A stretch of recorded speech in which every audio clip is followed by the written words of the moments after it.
Bonjour, aujourd'hui on va essayer d'expliquer un peu le terme de collinéarité entre deux vecteurs. Donc pour cela, en fait, on a besoin de deux vecteurs qui sont non nuls et on va voir deux définitions qui sont équivalentes, c'est-à-dire qu'on peut utiliser l'une ou l'autre comme on veut suivant le type d'exercice. Donc la première définition, on nous dit que U et V sont collinéaires si et seulement si, donc si et seulement si ça veut dire équivalent, au fait qu'il existe un nombre réel k tel que U est égal à k fois V. Alors, le nombre réel k est absolument quelconque, mais comme on dit que les deux vecteurs sont non nuls, le nombre k ne peut pas être égal à 0. Autrement dit, on prend le vecteur v, on le multiplie par k, et on trouve u. Deuxième définition, on nous dit que u et v sont collinéaires si et seulement si ils ont la même direction. Ce que ça veut dire, c'est que leurs directions sont parallèles. Alors prenons un exemple sur le dessin ici. Vous voyez, on a le vecteur AB ici et le vecteur CD ici. On s'aperçoit sur le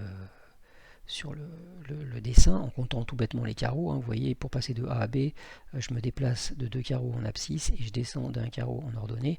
Vous voyez ici, si je pars de C et que je veux aller jusqu'à D en reproduisant ce schéma, c'est-à-dire 2 carreaux en abscisse et un carreau en ordonnée, je vais avoir quelque chose comme ça. Donc voilà, une fois ici, et encore une fois ici. Autrement dit, j'aurai bien 3 fois le vecteur AB. Donc c'est pour ça qu'on peut écrire que CD est égal à 3 fois le vecteur AB.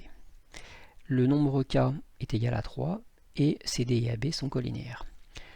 Alors on peut le dire par rapport à l'autre définition, cela signifie que si on traçait les droites AB et CD, eh bien ces droites seraient parallèles.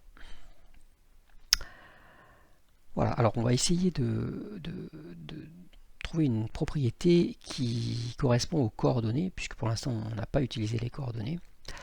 Donc imaginons qu'on ait deux vecteurs U. Alors le premier vecteur c'est le vecteur U qui est là, qui a pour coordonnées x et y, et puis le vecteur V qui a pour coordonnées x' et y', ça dans un repère OIJ.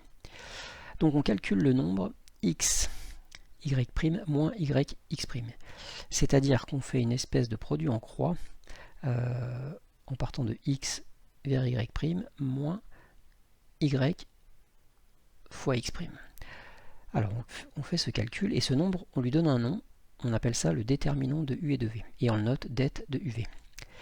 Alors la propriété nous dit que U et V sont collinéaires si et seulement si ce nombre-là est égal à 0. Autrement dit, une fois qu'on a fait ce calcul, x, y' moins y, x', si on trouve 0, les deux vecteurs sont collinéaires. Si on trouve autre chose que 0, les deux vecteurs ne sont pas collinéaires.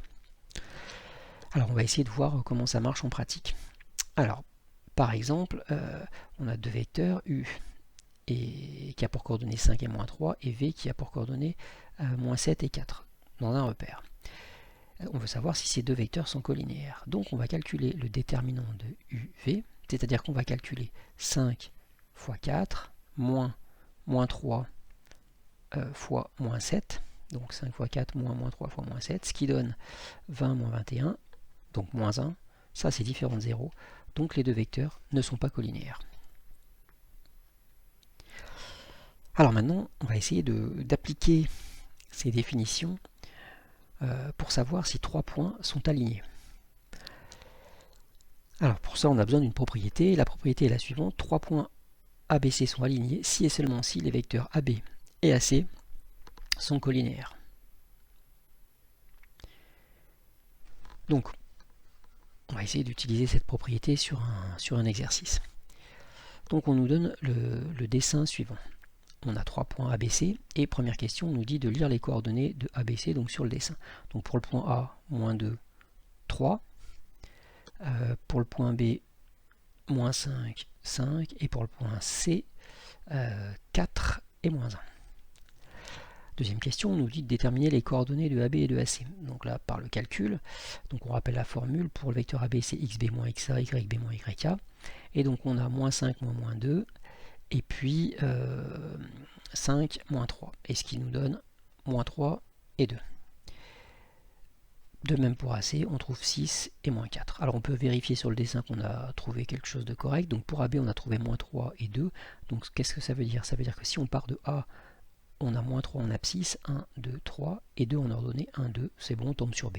Et on peut vérifier la même chose pour aller de A vers C. On nous dit ensuite de démontrer que AB et C sont alignés. Donc on utilise la propriété de l'alignement qu'on vient de voir. Donc on doit prouver que les vecteurs AB et AC sont collinéaires. Pour cela, on va calculer le déterminant de AB et de AC.